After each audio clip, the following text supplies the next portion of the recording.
통회하는 마음은 무엇이며 그 마음을 우리는 어떻게 얻을 수 있을까요? 로버트 로버츠라는 교수는 영적으로 건강한 사람의 생동감 넘치는 삶을 탐구하기 위해 영적인 감정들이라는 책을 썼다고 합니다. 로버트 교수는 올바른 통회, 곧 회개는 치유의 시작이라고 말하였습니다.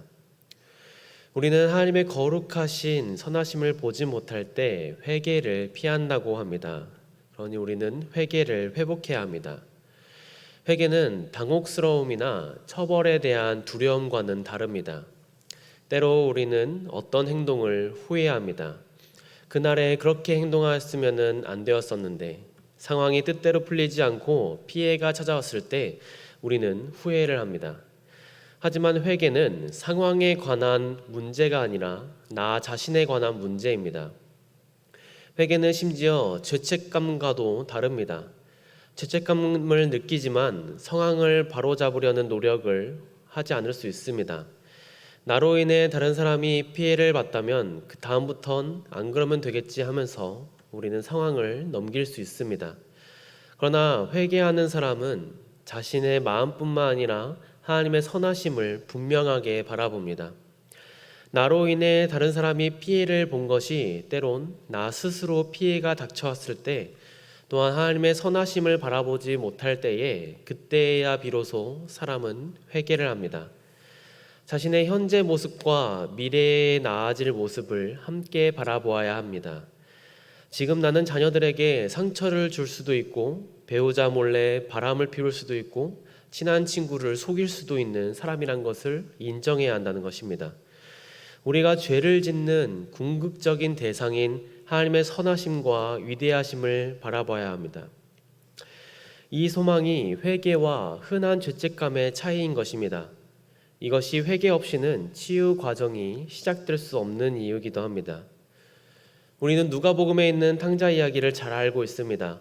탕자가 아버지에게 제가 하늘과 아버지께 죄를 지었습니다 라고 말하는 장면에 나의 모습에 비추어야 합니다.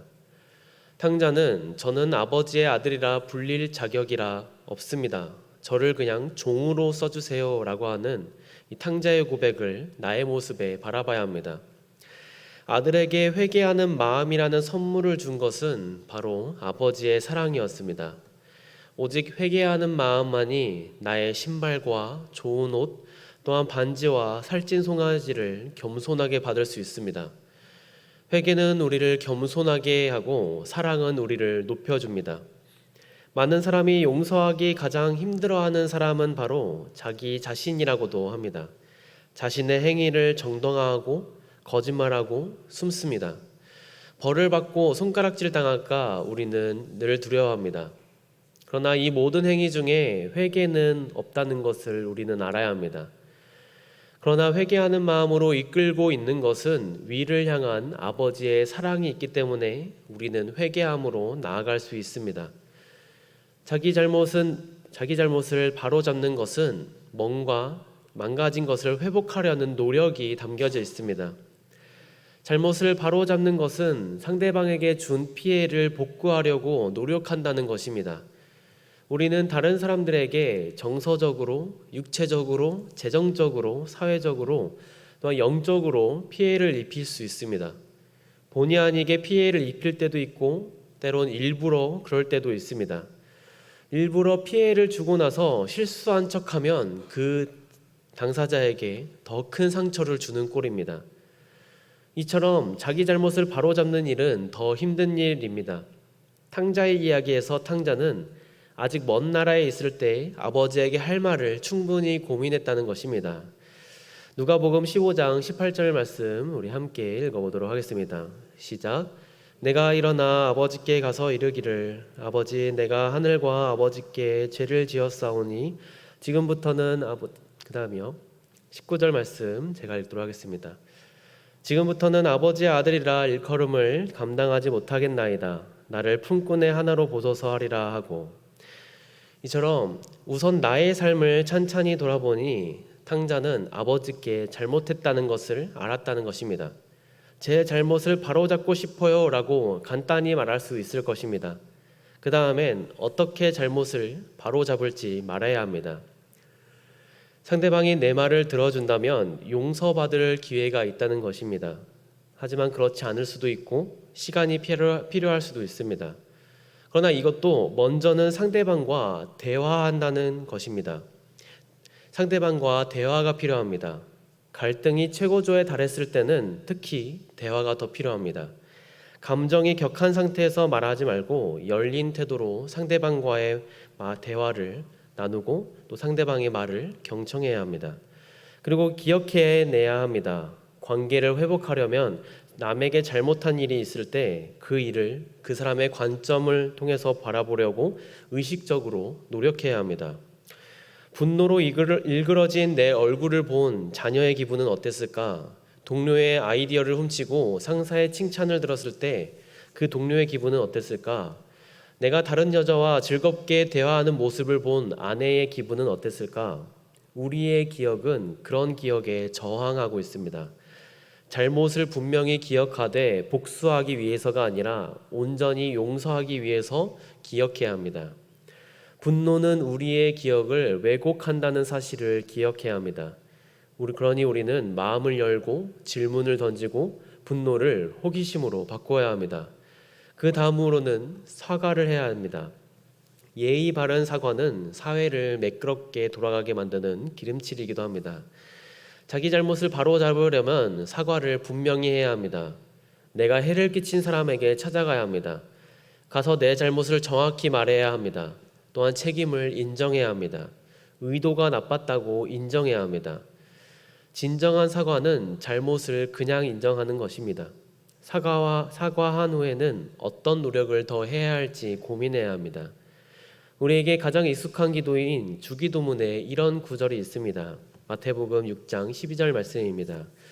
우리가 우리에게 죄 지은 자를 사하여 준 것 같이 우리 죄를 사하여 주옵시고.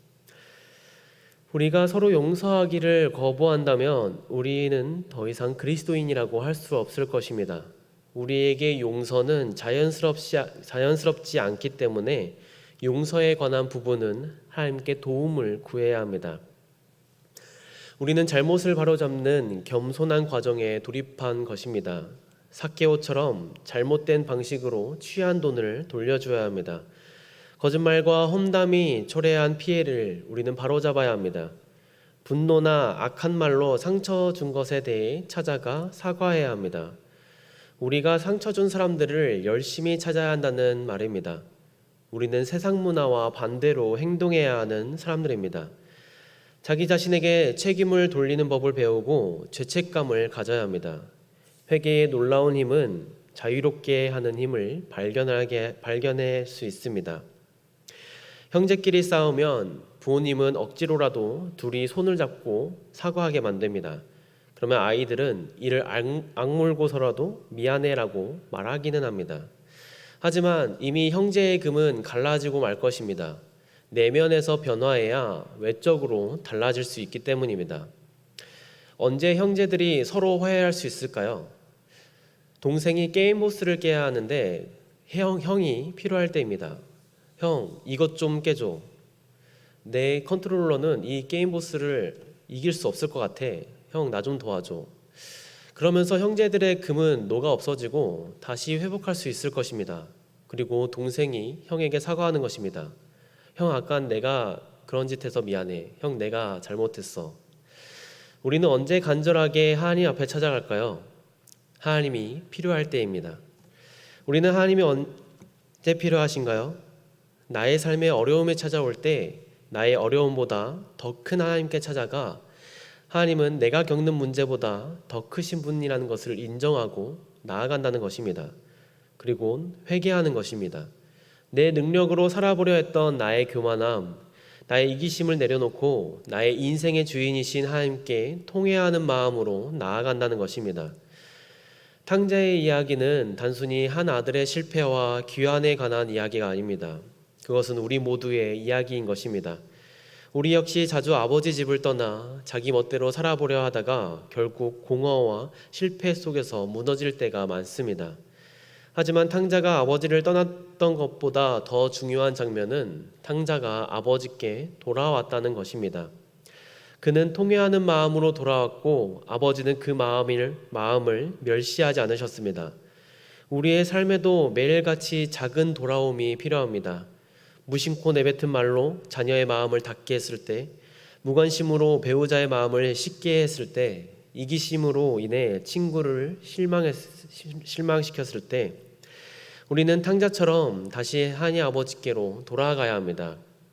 통회하는 마음 없이 회복은 없다는 것입니다. 회개는 단지 울고 후회하는 감정이 아니라 하나님의 선하심을 바라보며 내 삶을 돌이키는 용기인 것입니다. 그러므로 오늘 우리는 탕자의 마음으로 하나님께 나아가야 합니다. 하늘과 아버지께 죄를 지었습니다 라고 고백하며 더 이상 내 인생을 내 뜻대로 조종하려고 하지 말고 하나님의 품으로 돌아가 그분의 뜻 안에 거하는 삶을 선택해야 합니다. 주님은 우리가 무너졌을 때조차 우리를 기다리시는 아버지이십니다. 그리고 이 회개는 단지 하나님 앞에서만 끝나는 것이 아닙니다. 우리는 상처 준 이들에게 가서 직접 용서를 구하고 잘못을 고치기 위한 구체적인 노력을 해야 한다는 것입니다. 그때의 우리의 관계가, 가정이, 공동체가 치유되기 시작합니다. 통회하는 마음은 단지 하나님의 사랑을 받는 문이 아니라 그 사랑을 나누는 출발점이라는 것입니다. 오늘도 주님의 마음 앞에서 통회하는 심령으로 나아가야 합니다. 겸손히 회개하고 용기를 내어 책임을 지고 용서를 구하고 다시 사랑을 실천해야 합니다. 그 길의 끝에서 아버지의 품과 같은 따뜻한 회복과 은혜가 우리를 기다리고 있다는 것을 기억하며 돌아가야 한다는 것입니다. 오늘 말씀의 시편 51편에서 다윗은 이렇게 말합니다. 주께서는 제사를 기뻐하지 아니하시나니 하나님께서 구하시는 제사는 상한 심령이라 라고 말하였습니다. 하나님은 겉모양의 제사, 형식적인 종교 행위를 원하시는 분이 아닙니다. 하나님이 기뻐하시는 것은 상하고 통회하는 마음이었습니다. 또한 깊은 회개와 겸손한 심령인 것입니다. 이와 똑같이 누가복음 15장의 탕자도 아버지께 돌아왔을 때 아버지를 위한 예물을 가지고 오지 않았다는 것입니다. 탕자는 단지 하늘과 아버지께 죄를 지었습니다 라는 고백과 상한 마음을 가지고 아버지께 돌아왔습니다. 아버지는 그 고백만으로도 아들을 끌어안고 용서하셨고 그 마음을 멸시하지 않으셨고 다시 존귀한 자리로 회복시켜 주셨습니다. 다윗의 고백과 탕자의 회개는 똑같이 하나님의 마음을 움직인 회개의 본질을 보여주고 있습니다. 그것은 형식이 아니라 마음의 중심, 행위가 아니라 마음이었던 것입니다. 오늘 우리들도 마찬가지입니다. 주일에 교회 출석만 한다고 또 헌금 봉투를 두둑히 한다고 매주 교회 봉사 같은 행위만으로 하나님과의 관계가 회복되지 않다는 것입니다. 먼저 내 마음이 깨지고 나의 죄를 깊이 통회할 때 하나님은 우리를 품으시고 새롭게 하십니다. 회개는 단순히 잘못했다고 말하는 것이 아니라 하나님의 선하심을 바라보고 내 삶의 방향을 바꾸는 것입니다.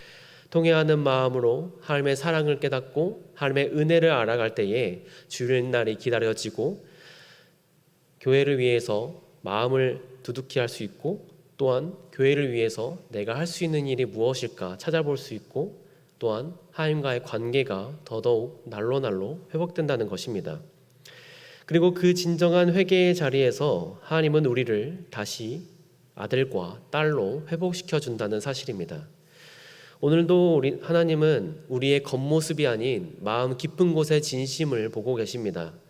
우리가 탕자처럼 돌아올 때, 다윗처럼 통회할 때 하나님은 반드시 우리를 안아주시고 회복시켜 주신다는 사실입니다. 회개는 끝이 아니라 시작입니다. 그 시작을 하나님께 드리는 상한 심령, 그 심령이 오늘 우리에게 가장 귀한 예배가 될 것입니다. 그러므로 이 시간 우리의 겉모습이 아닌 마음 깊은 곳의 진심을 하나님께 올려드리기를 원합니다. 다윗처럼 탕자처럼 상한 심령으로 주님 앞에 나아가 우리의 마음을 쏟아내며 회개와 소망의 기도를 드리는 저와 향기로운 교회 성도님들이 되시기를 소망합니다. 기도하겠습니다.